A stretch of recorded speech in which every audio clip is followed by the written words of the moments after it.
जय हिंद दोस्तों। हम लोग पढ़ रहे थे रेशियो एंड प्रपोर्शन। तो रेशियो एंड प्रपोर्शन में हम 184 क्वेश्चन को कर चुके हैं। ठीक है, बाकी क्वेश्चन की तरफ हम बढ़ते हैं। क्वेश्चन क्या कह रहा है, कैसे सॉल्व करना है, कैसे नहीं, उन बातों को देखते हुए चलते हैं। देखिए हम क्या कर रहे हैं कि मैं कंप्लीट सॉल्यूशन कराऊंगा, मतलब मेरी पीडीएफ में जितने भी क्वेश्चन हैं मैं हर क्वेश्चन को सॉल्व कराऊंगा, उसका बेसिक बेहतरीन तरीके से सॉल्यूशन दूंगा मैं। ठीक है, अगले जो क्वेश्चन की तरफ बढ़ते हैं। क्वेश्चन क्या कह रहा है, संख्याओं 6, 7, 15 और 17 में से प्रत्येक में कौन सी संख्या जोड़ने पर परिणामी संख्याएं समानुपाती हो जाएंगी। तो पहले तो ये समझते हैं कि समानुपाती का मतलब क्या होता है। देखिए ये लिखा है अगर ए रेशियो बी, और ऐसा अगर कहीं लिखा है कि सी और डी, तो ये जो सिंबल होता है ये सिंबल होता है रेशियो का, ये जो सिंबल होता है ये सिंबल होता है रेशियो का, और ये सिंबल होता है ये होता है प्रोपोर्शनल का। ये जो नंबर होता है, ये जो सिंबल होता है वो काय का होता है, प्रोपोर्शनल का। ये सिंबल होता है रेशियो का। तो इसको हम कैसे लिख सकते हैं कि A upon B equal to C upon D, यानी A ratio B proportional C ratio D लिखा है, तो उसको हम लिख सकते हैं A upon B equal to C upon D. यहाँ पे कोई दिक्कत होने वाली है आपको? नहीं होने वाली है। ठीक, अब आप देखो क्वेश्चन कैसे सॉल्व करना है, लेकिन अब यहाँ पर एक फर्क पड़ता है दिमाग में। कह रहा है कि 6, 7 और 15, 17 में से प्रत्येक में से कौन सी संख्या जोड़ने पर परिणामी संख्या समानुपाती हो जाएंगी। कि 6 में क्या संख्या जोड़ी जाए और 7 में क्या संख्या जोड़ी जाए कि जो परिणाम आए वो समानुपाती हो जाए, यानी कि 15 प्लस के बटे 17 प्लस के। लेकिन जोड़नी है वो प्रत्येक संख्या में जोड़नी है, प्रत्येक में जोड़नी है। तो 6, 7, 15, 17 में से प्रत्येक में कौन सी संख्या जोड़ी जाए, तो प्रत्येक में हमने क्या जाए के जोड़ा जाएगा, प्रत्येक में क्या जोड़ा जाएगा, के जोड़ा है। अब एक बात समझ नहीं आ रही, या तो इसकी क्रॉस मल्टीप्लाई करके के का मान निकालो, या तो क्रॉस मल्टीप्लाई करके के का मान निकालो, और अगर क्रॉस मल्टीप्लाई करके के का मान नहीं निकालना चाहते हो तो आपके पास एक तरीका है बाय ऑप्शन। बाय ऑप्शन, क्योंकि इसका रेशियो और इसका रेशियो कैसे होना चाहिए, बराबर। अब या तो क्रॉस मल्टीप्लाई करके करो तो नानी की नानी भी याद आ सकती है। अब मैं ऑप्शन से उठाता हूं, अगर मैंने के की जगह क्या रख दिया 6, तो ये संख्या हो जाएगी 12, और के की जगह रख दिया 7, के की जगह रख दिया 6 तो ये जाएगा 13। के की जगह कितना रखना पड़ेगा 6, क्योंकि हर जगह अगर के का मान 6 रख रहे हो तो हर जगह रखोगे ना के का मान 6। 15 और 6 21 और 17 6 23, क्या ये संख्या बराबर हैं? बराबर नहीं है, तो इसके के का मान 6 नहीं रखेंगे, के का मान 6 नहीं रख। मैं बाय ऑप्शन डायरेक्टली बताऊंगा कि आपको कौन सा ऑप्शन उठाना था, लेकिन मैं आपको अभी ऑप्शन चेक कराना सिखा रहा हूं। अगर के बराबर कितना रख दो 5, के बराबर कितना रख दो 5, तो 6 और 5 कितना हो जाएगा 11, और 7 और 5 कितना हो जाएगा 12, 15 और 5 20, और 17 और 5 23। क्या ये दोनों संख्या बराबर आ सकती हैं? नहीं आ सकती बराबर। तो के बराबर कितना नहीं हो सकता, 5 भी नहीं हो सकता। अगर के बराबर 5 नहीं हो सकता फिर 4 रखो, क्या रखो, चेक करें। ठीक है, 6 4 और 7 और 4 15 4 19 और 17 4, क्या ये बराबर है? नहीं। जब 3 ऑप्शन गलत होगा, ऑप्शन को दिखाओ सब, जब 3 ऑप्शन गलत हो गए तो इस ऑप्शन का करेक्ट होना इसकी मजबूरी है। ठीक है, अब हम यहाँ पे चेक कराएंगे, फिर इसको आपको दिखाएंगे कि डायरेक्ट आंसर 3 ही कैसे उठाते। देखो अब मैंने अगर के की जगह कितना रख दिया 3, के की जगह कितना रख दिया 3, तो 6 और 3 7 और 3 15 और 3 और 17 और 3 20, ये 9/10, और ये भी तो 9/10 लिखा है। अगर मैं 2 से काट दूं, अगर मैं 2 से काट दूं तो ये भी तो 9/10 लिखा है। अब बात ये आती है कि दिमाग में डायरेक्ट कैसे घूमे, दिमाग में डायरेक्ट कैसे घूमना चाहिए था कि इतनी नौटंकी ना करके कि 3 ऑप्शन चेक करने पड़ जाएं, डायरेक्ट सवाल कैसे टूटेगा। तो मैं अब समझा रहा हूं कि डायरेक्ट सवाल कैसे टूटेगा। देखिए ऑप्शन जो के मान थे वो थे 6 5 4 3, ये नंबर थे। अगर तुमने यहां पे 6 रख दिया तो ये नंबर 13 हो जाएगा, क्या हो जाएगा, और 13 एक प्राइम नंबर है, तो यहाँ 17 और 6 23 हो जाएगा, कभी नंबर बराबर नहीं हो सकते। ठीक है, अगर तुमने 5 रख दिया तो 6 और 5 11 हो जाएगा, और 15 5 20 प्राइम नंबर हो जाएगा। अगर तुमने 4 रख दिया तो नीचे एक प्राइम नंबर बन जाएगा, नहीं हो पाएगा। तो कौन सा रखना पड़ेगा 3। और आगे क्वेश्चन करोगे चीजें क्लियर होंगी। बढ़ो अगले सवाल की तरफ।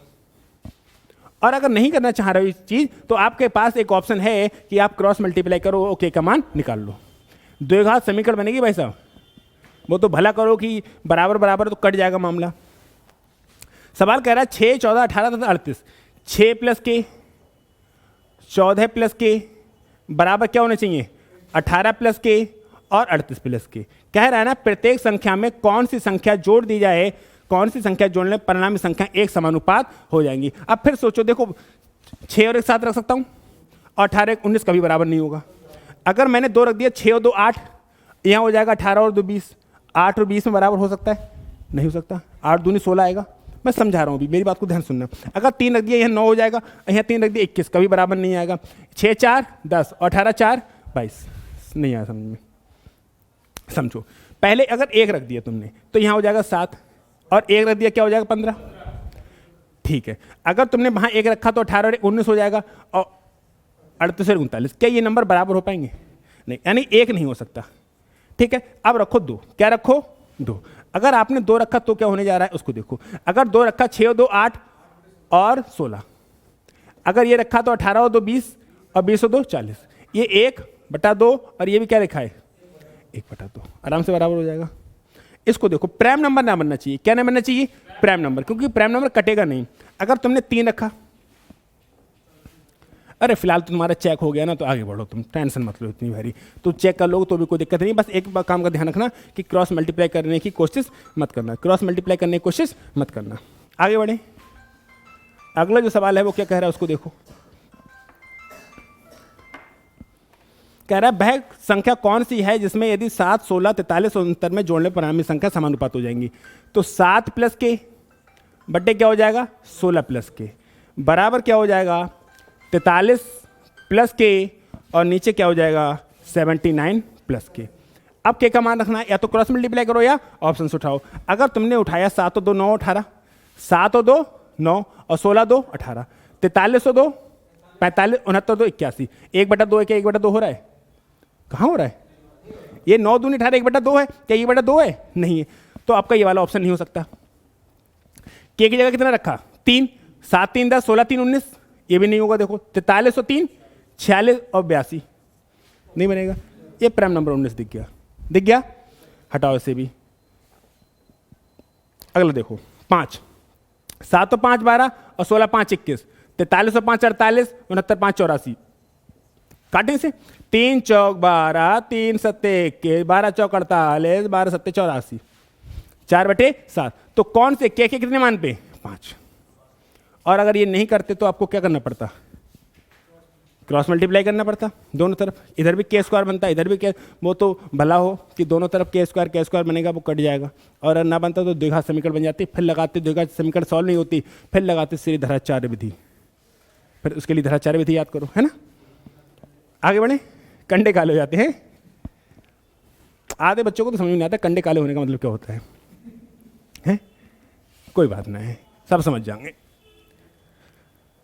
देखो इसको देखो, कह रहा है 2 संख्याएं 2:3 के अनुपात में है। यदि पहली संख्या में से 2 हटाया जाए तथा दूसरी संख्या में 2 जोड़ दिया जाए तो अनुपात 1:2 का अनुपात हो जाता है। तो संख्याओं का योग क्या होगा? संख्या किस अनुपात में है? 2 के और 3 के, यही है। कह रहा है कि यदि पहली संख्या में से 2 घटा दिए जाए, पहली संख्या से 2 घटा दिया है और दूसरी संख्या में 2 जोड़ दिए जाए तो अनुपात कितना हो जाता है? 1/2, 1/2 हो जाता है। तो संख्याओं का योग क्या होगा? आपसे पूछा है कि संख्याओं का योग क्या होगा। संख्या अच्छा किस अनुपात में? 2:3। संख्या किस अनुपात में? तो संख्याओं का योग कुछ भी होगा, 5 का मल्टीपल होगा नहीं होगा? अरे मैं इन दोनों को जोड़ूं, पहली संख्या 2 यूनिट, दूसरी संख्या 3 यूनिट, इन दोनों को जोड़ूंगा तो जो भी आंसर होगा 5 का मल्टीपल होगा। वैसे भी निकाल सकता हूं, या मैं इनकी क्रॉस मल्टीप्लाई के का मान निकाल सकता हूं। के का मान, अरे इसको यूनिट कह लो चाहे 5 के कह लो, क्या फर्क पड़ता है तुम्हारा? है कोई फर्क थोड़ी पड़ता है। अब एक तो मैं सबसे सोचूंगा कि भाई 5 का मल्टीपल है क्या, चेक करो ऑप्शन से कि 5 का मल्टीपल है। 5 का मल्टीपल 30 भी है, 5 का मल्टीपल 10 भी है। अगर 5 का मल्टीपल 30 भी है, देखो 24 आंसर और 28 तो नहीं हो सकता। अब 2 में से एक चेक कर लो, दूसरे की मजबूरी है, छोटा वाला चेक कर लो 10। अगर 2:3 10 को डिनोट करता है तो ये 4 को डिनोट करता होगा, ये 6 को डिनोट करता होगा। अरे करता होगा नहीं करता होगा? तो 4 और में से 2 निकालेंगे 2, और 6 और 2 कितने हो जाएंगे? 8। ये तो नहीं बन पा रहा है, ये बनेगा 1 और 4, और तुम्हें चाहिए तो 10 वाला भी कट गया, तो 30 वाला सही है, 30 वाला सही है। और अगर ऐसा नहीं करना चाहते हो तो क्या करना पड़ेगा? तो आपको क्रॉस मल्टीप्लाई करनी पड़ेगी। क्या करनी पड़ेगी? क्रॉस। तो 2 दूनी 4 के -4 बराबर 3 के + 2, 4 के में से 3 के जाएंगे तो के बराबर 6, के बराबर 6। और तुमसे पूछा है सम दोनों संख्याओं का योग, पहली थी 2 के और दूसरी थी 3 के, तो हो गई 5 के, और के का मान कितना है 6, तो 5 छक्का 30, 5 छक्का 30। क्लियर हुआ? और ये चीज़ ना करना चाहो तो आपको क्रॉस मल्टीप्लाई आनी चाहिए, सॉरी ऑप्शन से आना चाहिए। अगर ऑप्शन से सॉल्व नहीं करोगे तो भाई तकलीफ तो होगी, तकलीफ तो होगी। सही है, बढ़े आगे। अगला सवाल देखो।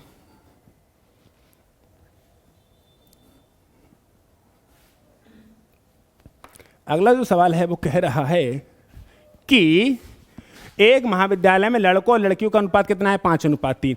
यानी कि बॉयज और गर्ल्स का जो रेशियो है वो 5:3 है। यदि उसमें से 50 लड़के महाविद्यालय छोड़ दें और 50 लड़कियां महाविद्यालय में आ जाएं तो उनको अनुपात 9:7 हो जाता है। यानी कि कह रहा है कि जो उनमें से 50 लड़के महाविद्यालय, यानी कि लड़के 50 छोड़ दें और लड़कियां 50 आ जाएं तो उनका अनुपात, छोड़ दें और 50 लड़कियां आ जाएं तो अनुपात कितना हो जाता है? 9:7। यही तो है। क्या बॉयज 5 हैं? 5 यूनिट हैं।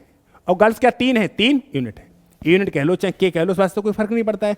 ठीक है, तो बॉयज की 5 यूनिट माइनस 50 बटा 3 यूनिट प्लस 50 बराबर 9/7। अब एक तरीका तो ये है कि इसकी क्रॉस मल्टीप्लाई करो और यूनिट का मान निकालो। क्रॉस मल्टीप्लाई करो और यूनिट का मान निकालो। ठीक है, चलो करते हैं भाई, क्या कर सकते हैं। 7 पंजे 35 यूनिट माइनस 7 पंजे 50, 7 पंजे 35, 350 बराबर 9 3 27 यूनिट और 9 पंजे 45, 450। तो 35 यूनिट इधर था और 27 यूनिट इधर आएगा तो 8 यूनिट बचेगा। 450 इधर था और 350 उधर पहुंचेगा तो तुम्हारा 8 यूनिट का मतलब 800 हो जाएगा। अगर 8 यूनिट का मान 800 है तो यूनिट का मान कितना हो जाएगा? 100। यूनिट का मान कितना हो जाएगा? 100। कोई दिक्कत?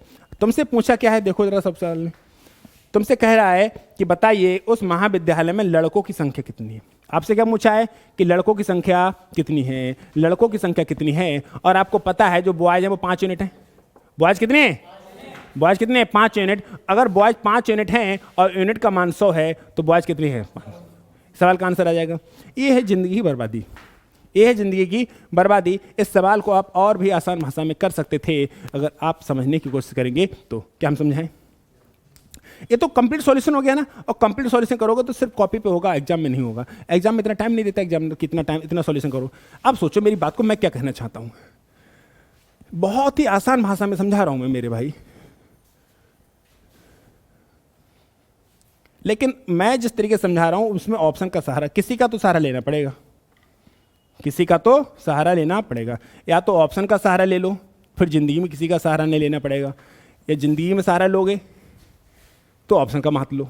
जैसे अगर आपने अभी ऑप्शन का सहारा ले लिया, नौकरी लग गई, तो जिंदगी में किसी के सहारे की आवश्यकता है? अदरवाइज जिंदगी भर सहारा ही सहारा मांगोगे। सहारा दे देना, समझाया नहीं आया?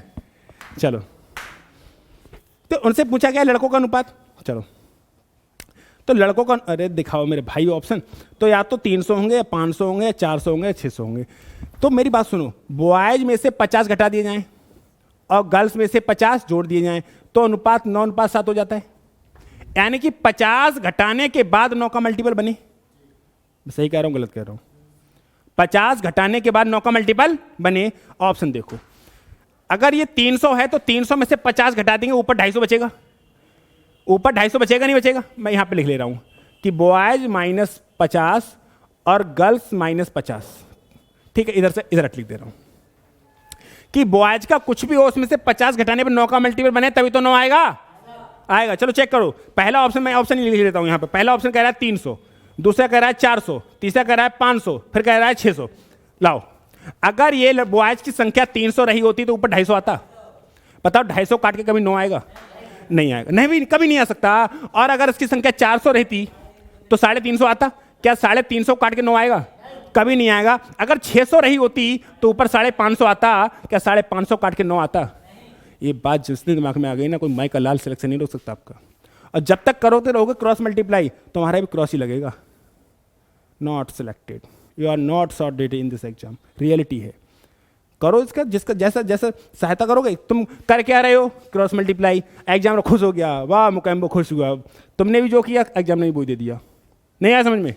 तुम करके क्या आए थे पेपर में? Cross multiply. तो वो भी क्या देगा? क्रॉस देगा। You are not shorted in this exam, please try next exam. और नेक्स्ट एग्जाम कब होगा हमें नहीं पता। आपकी उम्र निकलने के बाद हो या उम्र निकलने के पहले, आई डोंट केयर। कोई दिक्कत? ये मैं नहीं बोल रहा, एग्जामिनर बोलता है। तो मैंने दोनों तरीके समझाया। तो दिमाग को खोलो, बत्ती जलाओ दिमाग की, घोड़े दौड़ाओ दिमाग के। नेक्स्ट सवाल,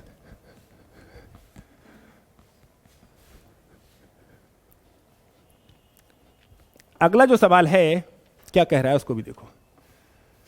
कह रहा है दी गई दो असमान संख्याओं में से प्रत्येक से छोटी संख्या का आधा घटाया गया, फिर परिणामी संख्याओं में बड़ी संख्या वाली छोटी संख्या से 5 गुना है, तो बड़ी संख्या का छोटी। दी गई दो असमान संख्या दी होंगी ए और बी, ऐसी दी गई दो असमान संख्याओं में से प्रत्येक में से छोटी संख्या का आधा घटाया गया। मान लो छोटी, ये मैंने बड़ी संख्या मान ली बी फॉर बिग, मैं पूरा लिख दे रहा हूं बिग, और ये स्मॉल, दिख रहा ना, दिख रहा, बिग और स्मॉल। मैं इसको के मान लूं और इसको क्या मान लूं, पी, कमला पसंद। कह रहा है कि दी गई दो असमान संख्याओं में से प्रत्येक में से छोटी संख्या का आधा घटाया जाए। छोटी संख्या ये है, तो इसमें से p/2 हटा दिया जाए और इसमें से भी p/2 हटा दिया। ये तो है कि दोनों दी गई दो असमान संख्याओं में से प्रत्येक से छोटी संख्या का आधा, छोटी संख्या ये है, छोटी संख्या से आधा दोनों में से घटा दिया जाए, घटाया गया, फिर परिणामी संख्याओं में बड़ी वाली संख्या छोटी वाली संख्या से 5 गुना। तो जो ये नंबर है ना, इस नंबर का 5 गुना, ऐसा कहा है, ऐसा कहा है, ऐसा कहा है। अब चेक करें ऑप्शन से, आओ आओ। अगर बड़ी संख्या 1 है, बड़ी संख्या छोटी संख्या और बड़ी संख्या का मतलब पूछा था, इसको थोड़ा सा नीचे रखोगे, हल्का सा, बस। अगर छोटी संख्या 1 है तो दोनों में से एक का आधा घटा दो, तो ये बचेगा 1.5 और ये बचेगा आधा। क्या ये नंबर 5 गुना है? बड़ी संख्या ये है, छोटी संख्या ये। कह रहा है छोटी संख्या का आधा घटा दे। छोटी संख्या कौन है? 1 का आधा घटा देंगे, 3 में 2.5 बचेगा और ये बचेगा 0.5। क्या ये 5 गुना है? टिक कर आगे बढ़, बनना बैठ कर रो। इसको देखो, छोटी संख्या कौन है? तो 2 का आधा घटाना पड़ेगा, 3 में से 1 गया, 2 और 1 का 5 गुना है। ले छोटी संख्या, कोई बात नहीं। छोटी संख्या कौन? 1, तो 1 का आधा दोनों में से घटाना पड़ेगा, तो बचेगी 0.5, ये बचेगी 0.35, 3.5, ये बचेगी 3.5, तो ये 7 गुना। 7 गुना पूछा होता जेल लगाते, 2 गुना पूछा होता जेल लगाते, 5 गुना पूछा है जेल लगाते, और 3 गुना पूछा होता तो जेल लगाते। जैसा सवाल वैसा आंसर, टेट फॉर टेट। कोनो दिक्कत? क्लियर हो पा रहा है? मतलब कोई सॉल्यूशन कुछ किया क्या? दिमाग नहीं चलेगा, और जिस दिन चलेगा ना उस दिन रुकेगा नहीं दिमाग। जिस दिन कहते हैं आदमी का सिक्का चलता है ना, खोटा सिक्का भी चलता है, जिस दिन सिक्का चलता है ना वैसा रुकता नहीं है। फिर बढ़े आगे।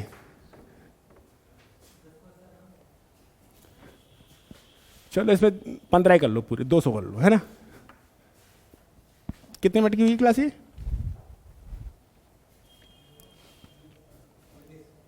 19 मिनट की होगी, तो फिर दूसरी क्लास पार्ट बना लो एक छोटा सा, है ना। 19 मिनट की होगी।